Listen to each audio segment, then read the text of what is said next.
Se tem um tema difícil de se tratar, é Abel Ferreira. O comportamento, não a trajetória, o desempenho, as conquistas enormes, os momentos em que as coisas não vão bem na mão dele, como é o momento atual. Isso aí é tranquilo de analisar. Agora, quando a gente fala do comportamento do Abel, isso mexe com as paixões de quem detesta o Abel, de quem tem profunda rejeição pelo Abel, de quem mistura o clubismo nisso, porque está cansado de perder para o Abel e ver o Abel levantar título, e de quem, por outro lado, idolatra o Abel com todas as forças e é incapaz de observar qualquer falha na conduta do técnico português. Então, eu sei que é difícil e eu adoro os assuntos difíceis, né? Então vamos lá, vamos pro tema de hoje. A reclamação de Abel Ferreira no campo, o momento do Palmeiras, a ótima vitória do Grêmio, o benefício desse resultado pro Botafogo. Tem um pacote de coisas pra gente falar, mas naturalmente que essa postura do Abel, no momento em que nós temos outras manifestações de outros profissionais, de outros clubes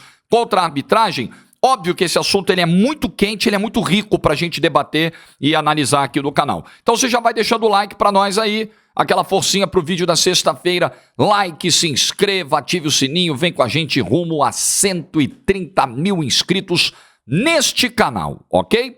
Vamos lá, antes do vídeo do Abel, palpite pra hoje, Corinthians e Botafogo em Itaquera, meu palpite, empate no jogo da sexta-feira à noite. Tá lá no Aposta Ganha, todo o detalhamento das cotações, as probabilidades, os diferentes mercados para esse jogo, tem tudo lá. Você clica no link que eu deixo no topo dos comentários, faz o seu cadastro que ajuda muito o nosso canal e pode se divertir muito nesse fim de semana. Beleza? Link no primeiro comentário do vídeo.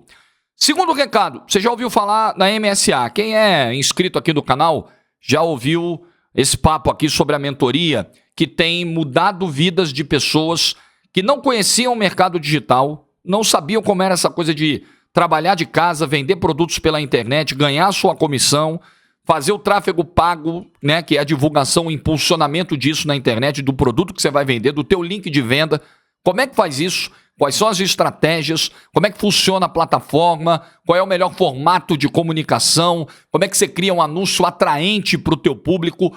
Tudo isso a MSA ensina, é um treinamento para quem quer chegar lá, para quem quer ter aí uma grana a mais, né? Nesse momento em que as coisas estão apertadas, ou até uma renda principal. E a gente vê depoimentos de muita gente que entrou de cabeça nisso e que tem tido resultados incríveis. Então esse QR Code aqui é para você adquirir agora a sua mentoria MSA. E adquirindo por esse QR Code, que é o link da Paola Colaro, que é a minha esposa. Eu estou indicando algo que é daqui de casa, sabe? Que é do meu dia a dia, que é de super confiança. Adquirindo a MSA pelo link da Paola que eu deixo no QR Code ou na descrição, você vai ter acesso a essa área de membros aí que a Paola criou com absoluta exclusividade. Só para quem compra com ela, você tem esse segundo suporte, porque a mentoria já te oferece um suporte, né, natural. E ainda tem o suporte a mais da Paola, que ela, nessa área de membros, ela resumiu o conteúdo da mentoria, porque tem muitas aulas, tem muito conteúdo, ela resume tudo isso para você vender mais rápido, para você ter resultados mais rápidos. É só para quem comprar, é um benefício exclusivo para quem comprar com esse QR Code que está aqui, ou clicando no link que eu deixo na descrição do vídeo, ok? Vamos para o assunto Abel Ferreira. Vamos lá. Ontem, o Abel Ferreira saiu de campo antes do jogo, mostrando muita revolta com a arbitragem antes do jogo, perdão. Antes do final do jogo. Você imagina se ele saísse antes do apito inicial, hein? Que loucura que seria.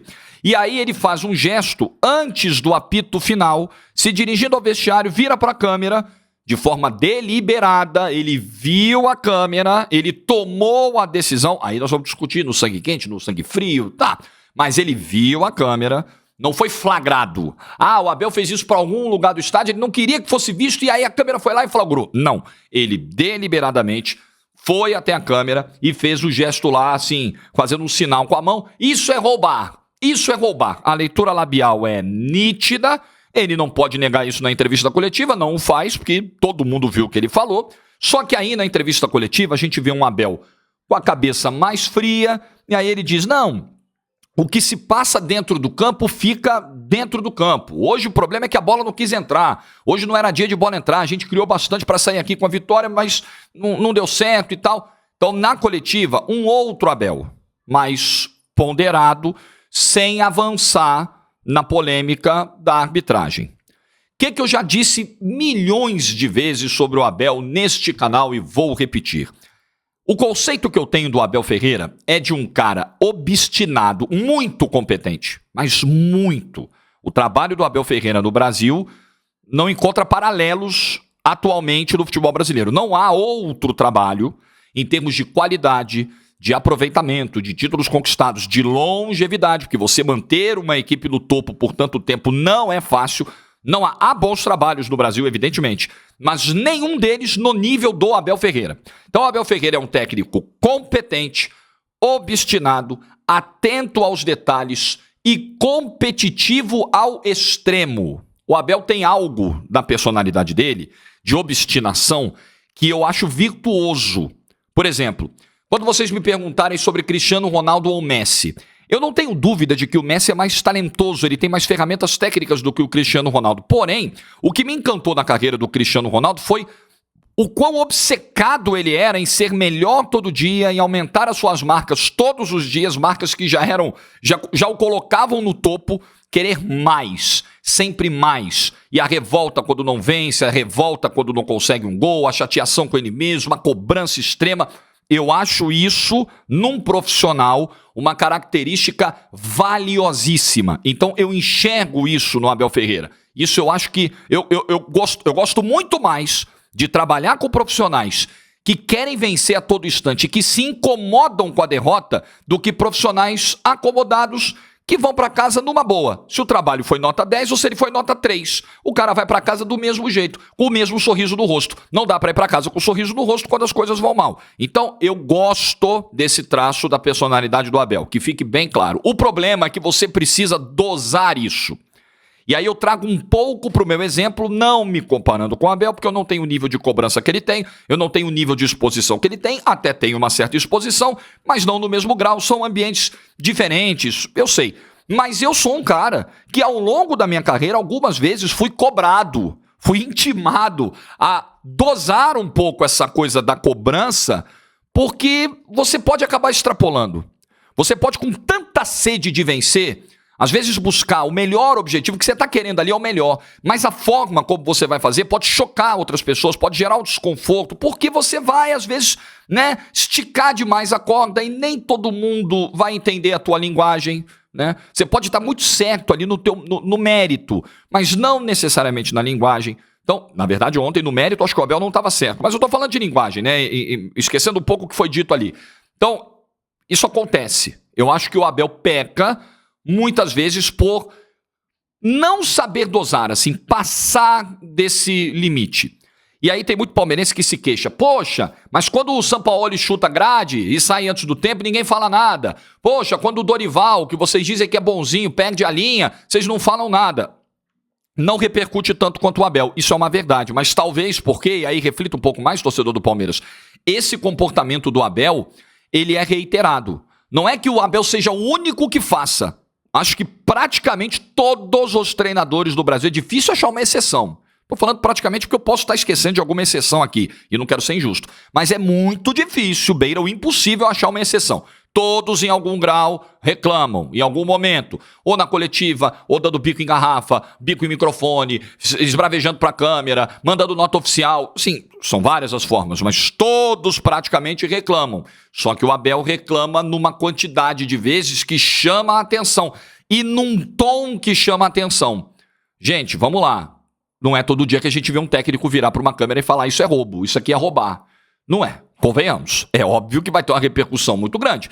Não é todo dia que a gente vê um técnico dar um bico desesperado no microfone. É óbvio que você vai olhar e vai falar, caramba, sabe? Choca, chama a atenção, independentemente de ter razão ou não. Então, agora eu vou entrar no mérito, tá? Então, o que eu penso do comportamento geral do Abel? Eu gostaria muito de ter um profissional como o Abel treinando meu time. Não tenho a menor dúvida. Não a menor dúvida. Se eu pudesse contratar 10 vezes o Abel, eu contrataria 10 vezes. Mas sempre sabendo que no pacote eu posso ter algum tipo de problema com o destempero do Abel no momento em que as coisas fogem um pouco da mão. Mas é o pacote. Eu acho que precisa conversar. Eu acho que o Abel precisa melhorar nesse aspecto. Ele apresenta momentos de melhora, de maior controle, mas às vezes ele volta um pouquinho àquele padrão e é normal porque e eu estou num processo de entendimento do nosso comportamento, né? De padrões de repetição do comportamento humano, conversando com a minha terapeuta e tal, e é verdade, a gente muitas vezes volta, repete, eu tento entender por que a gente repete os mesmos erros na vida, e é uma coisa humana. Você, por um tempo, você precisa se policiar, a verdade é essa, né? Quando você tem um comportamento que precisa ser corrigido, você precisa se policiar constantemente, enquanto você começa esse processo da correção, porque você sabe que está no processo, você não chegou no fim do processo, então você vai ter altos e baixos nesse processo. Eu vejo muito isso no Abel, mas ainda assim, acho que é muito mais benéfica a passagem dele pelo Brasil do que maléfica. É a minha opinião. Eu não sou palmeirense, eu não tenho obrigação de puxar saco do Abel, eu nunca conversei com o Abel, nunca entrevistei o Abel, nunca cruzei com o Abel. Tem motivo nenhum, além da minha honestidade com o que eu acredito, com o que eu penso, para dizer isso aqui que digo sobre o Abel Ferreira, ok? Vamos entrar agora no conteúdo do que foi feito. Péssimo. Péssimo. Eu repito, isso vale para o João Martins, naquela entrevista louca lá em Curitiba. E por mais que ele tivesse razão, o Palmeiras foi muito prejudicado naquele jogo. Mas não dá pra você chegar e falar em falta de lisura do campeonato. Isso vale pro João Martins, isso vale pro Filipão, isso vale pro Bruno Lage, isso vale pro Abel, isso vale pra todos, pro seu Mazuco, pro Diego Costa, isso vale pra todos. Se você está num campeonato, numa disputa na qual você não enxerga lisura, ou você sai dessa disputa, ou você corre atrás das provas para mostrar que não existe lisura e que você está sendo prejudicado ali. Porque não dá, gente. Porque não dá. Não dá para você sair fazendo acusação sem prova. Não dá para você falar em roubo sem prova. Não dá para você falar em falta de lisura sem prova. Não dá para você falar que estão querendo beneficiar o time A para dar emoção ao campeonato, para o campeonato não acabar antes, sem prova. Tem erro de tudo que é lado aí, gente. Não tem santo do futebol brasileiro. Eu não vejo, honestamente... Posso me arrepender, assim, me decepcionar grandemente se daqui a um tempo descobrirem alguma coisa, assim, um roubo, um esquema de roubo no futebol brasileiro. Eu não vejo assim. Eu vejo a nossa arbitragem incapaz. Foi o Paulo César? Quem é o comentarista lá? Desculpa, gente, se eu estiver errando, mas acho que é o Paulo César Oliveira que comenta ainda lá a arbitragem, né, na Globo, lá no Sport TV. Chegou pra mim ontem no X, no Twitter, a lista que ele fez de erros de arbitragem. Ele fez um top 5 de erros de arbitragem. Eu fui olhar a lista dos 5 maiores erros, na opinião dele, de arbitragem do Campeonato Brasileiro. Todos beneficiando os mandantes. Todos. Todos beneficiando os mandantes. Porque a nossa arbitragem, ela é ruim, ela é despreparada, ela é medrosa, ela se influencia pelo ambiente e às vezes pela camisa, mas não porque ela está deliberadamente querendo proteger alguém, mas um inconsciente medo às vezes de uma repercussão. Caramba, se eu errar contra o Palmeiras, contra o São Paulo, contra o Fluminense, contra os clubes de massas, contra o Corinthians, isso vai dar uma cagada. Se eu errar contra o Goiás, vai ter uma reclamaçãozinha ali em Goiânia e vai morrer ali. É um fator humano e é o que eu sempre digo aqui, as ferramentas profissionais, elas te ajudam a minimizar o impacto negativo do fator humano na tua função, na tua profissão. E acho que os árbitros, eles são muito mal preparados. Eles não possuem ou não utilizam essas ferramentas para que isso não aconteça. Então eu acho que é uma arbitragem que, por ser muito ruim, por ter uma preparação muito frágil, ela está mais suscetível a esse tipo de coisa. É beneficiar o mandante, é beneficiar às vezes o clube de maior camisa, é falta de coragem para marcar um pênalti aos 49 do segundo tempo que pode mudar o resultado de um jogo, é uma dificuldade às vezes de interpretar as recomendações, porque eu também discuto muito isso. Nossa, gente, nós estamos num país atrasado do ponto de vista educacional. Por que a gente não vai achar, então, por que a gente não vai suspeitar que exista, no meio desse nosso enorme atraso educacional, uma dificuldade de ler e interpretar? Isso existe em várias áreas. Você vê advogados fazendo peças que você olha e fala, meu Deus do céu, sem a mínima, sem o mínimo, vou tentar achar um termo, sem o mínimo zelo com a ortografia, com a língua portuguesa, com as regras gramaticais. Um advogado que faz uma peça, um juiz, às vezes você olha decisões judiciais e fala, meu Deus do céu, olha a redação disso aqui. Sabe? Por que você não vai achar que um árbitro de futebol, um bandeira, um VAR, não vai estar sujeito a isso? Ora, estamos todos. A arbitragem não é uma bolha, ela está dentro de um contexto de uma sociedade que é problemática. Então eu acho que é muito isso, e não dolo. Não vejo má intenção. Pode acontecer? Pode. Quantos árbitros tem no Brasil? Árbitros, bandeiras, VAR, bota aí mais de 200, sei lá, 200, 300. No meio disso tudo não vai ter 100% de gente honesta. Vai ter um percentual lá que aí você vai tentar investigar. Você precisa, para acusar alguém, apontar o dedo, botar na cadeia, você precisa ter prova. Se não tiver prova, não adianta. Não adianta, porque aí você pode cometer uma injustiça de colocar todos no mesmo pacote. Pode ser que a arbitragem de ontem, e eu acredito nisso, ela não seja mal intencionada. Ela apenas errou na interpretação do Abel. Eu nem acho que errou, tá? Eu não acho que houve pênalti no Endrick. Gostaria de ter visto mais imagens do lance? Sim, mas na imagem que mostraram, não me pareceu pênalti no Endrick. No encontrão lá dentro da área. Mas você corre o risco, fazendo isso, de cometer uma injustiça. Pode ser que no meio da arbitragem tenha lá 1% de árbitros, bandeiras, VAR, lá, que tem má intenção? Pode ser. Mas pode ser que o árbitro que prejudicou você naquele jogo não esteja nesse, sei lá, 1, 2%. E você está jogando o cara na lama. Então é injusto. É perigoso. Generalização é perigosa. Generalização provoca injustiça. Generalização dá nisso. Então não dá pra gente entrar nesse terreno. Acho péssimo o que o Abel fez ontem, péssimo o que fez o João Martins, péssimo o que fez o Filipão, péssimo o que fez o Bruno Lage. Todos quando fazem isso, sem provas, estão errando. Estão jogando contra si próprios, estão jogando contra o próprio produto. Nós não vamos resolver a arbitragem assim, gente. Nós não vamos resolver a arbitragem botando o dedo na cara dizendo vocês estão me roubando, não é assim. E aí entra um outro fator humano, às vezes, na arbitragem, que marca jogador. Isso eu tenho a sensação, posso estar errado, não é informação, nem acusação, mas é uma percepção que eu tenho.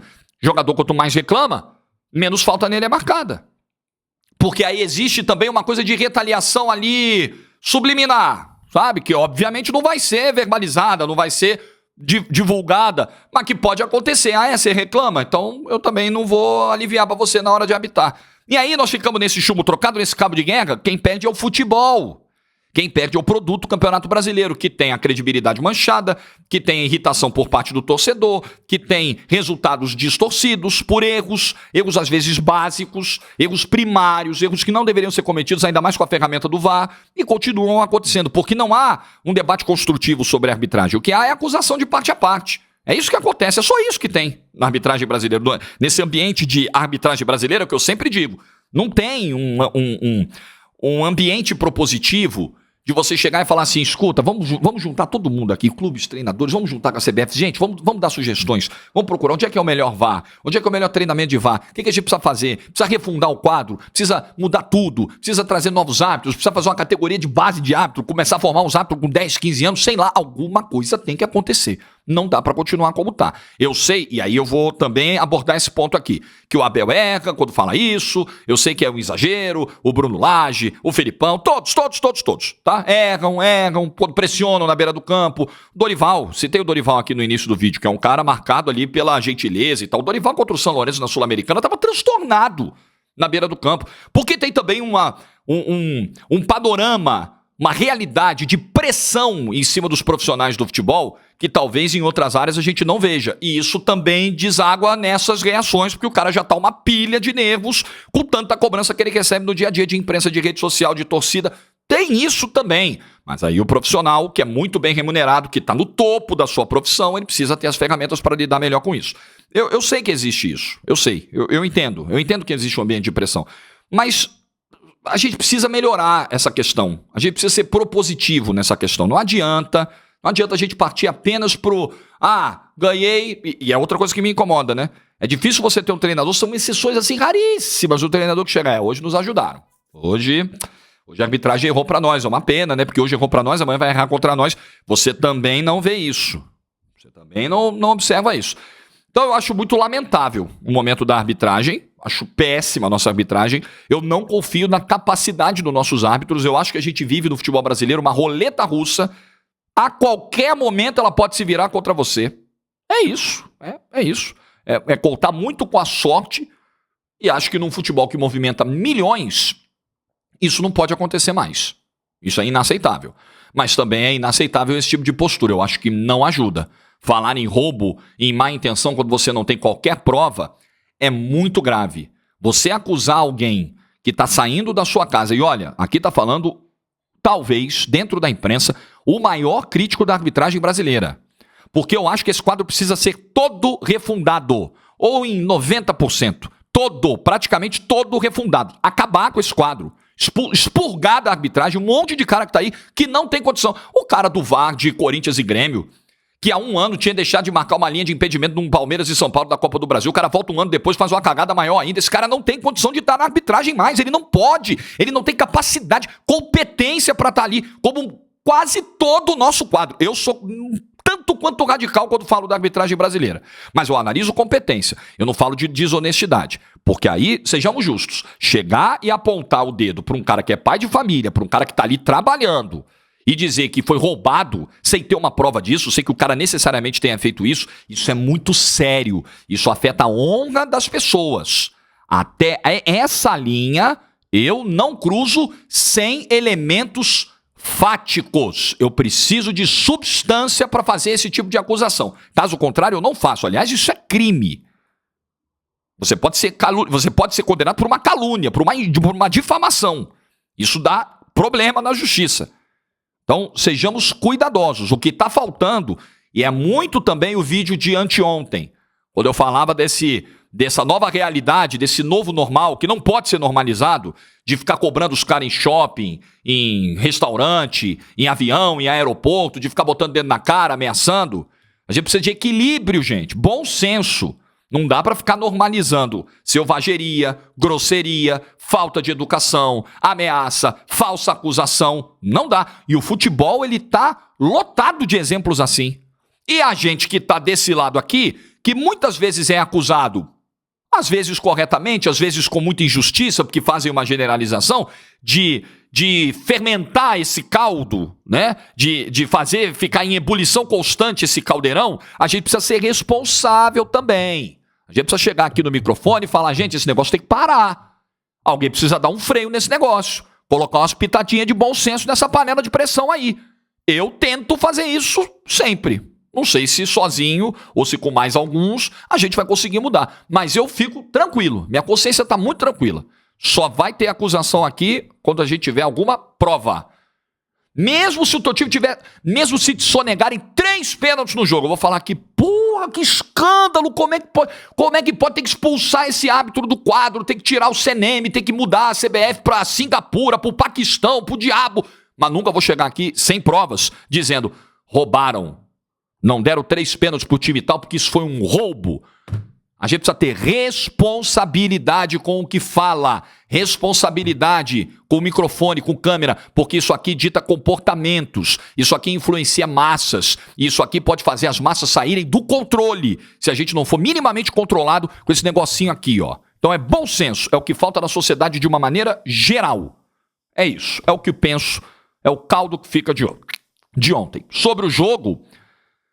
O Abel tem problemas. Evidentemente que essa lesão do Dudu foi um grande problema para o Abel. Ele tem insistido com o Mike na ponta direita, com o Arthur jogando pelo outro lado, e o Arthur não está rendendo na esquerda.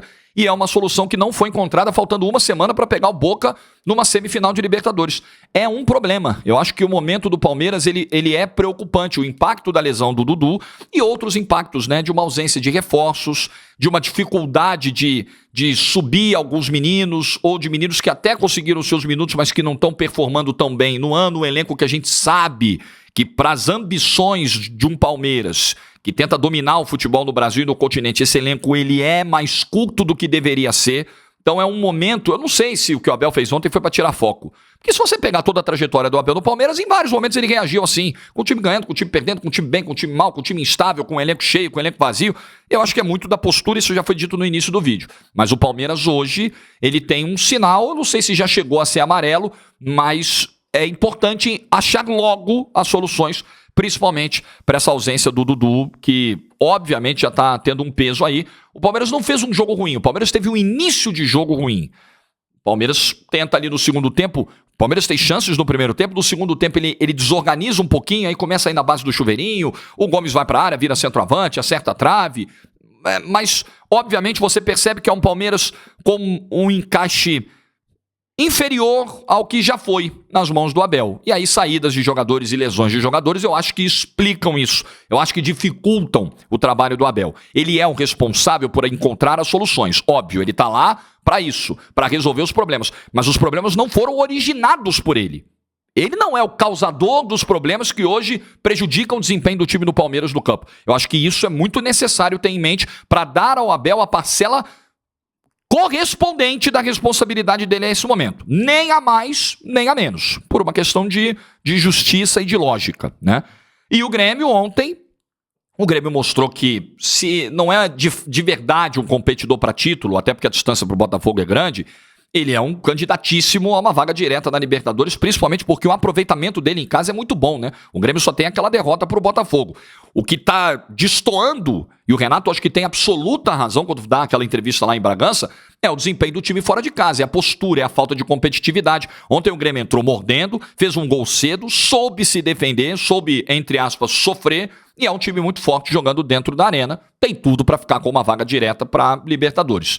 Para título, é complicado, por mais que o Botafogo tenha oscilado, mas o Grêmio oscilou mais, né? Todos os times oscilaram mais que o Botafogo nesse Campeonato Brasileiro, nessa temporada, e é o caso do Grêmio também. Apesar de faltar muita rodada pela frente, acho que para título eu não colocaria o Grêmio. Sim, eu nesse momento não estou colocando ninguém, apesar de achar que o campeonato pode estar aberto, mas ainda acho que o Botafogo vai levar, porque o Botafogo tem alguns jogos em casa contra adversários muito inferiores, Cuiabá, Coritiba, Santos. O Botafogo tem jogos em casa onde ele vai. O Botafogo, a tendência é que ele ainda pontue bastante. Cruzeiro, a tendência, se ele vai confirmar ou não, não sei. Mas a tendência é que o Botafogo ainda faça muitos pontos jogando dentro do Newton Santos e tente beliscar alguma coisa fora. Então ainda acho, posso errar, que não vão tirar o título do Botafogo. Mas para vaga direta de Libertadores, eu acho que o Grêmio é sim um competidor muito forte. E é Renato Gaúcho, gente. Ontem ele veio com a história de orçamento, né? Porque o nosso elenco custa metade do elenco do Palmeiras. O Renato já teve o elenco mais caro do Brasil e também não deu tão certo assim, tá? Mas, apesar disso, a gente sabe que esse é o pacote Renato de entrevistas, né? Apesar disso, eu sempre reconheço que o Renato faz ótimos trabalhos, tem muito mais bons trabalhos do que ruins, é um ótimo treinador e deve conduzir esse Grêmio a uma vaga para a Libertadores do ano que vem. Tudo dito, num longo vídeo nessa sexta-feira, porque o assunto requer, né, um debate mais profundo. Então, tá feito, tá entregue. Se você concorda com o que foi dito, discorda, enfim, fica à vontade, deixa nos comentários, vamos trocando ideias aí nessa sexta-feira. Um ótimo fim de semana, muito juízo nessa sexta-feira. Like no vídeo se você ficou até o final e tchau.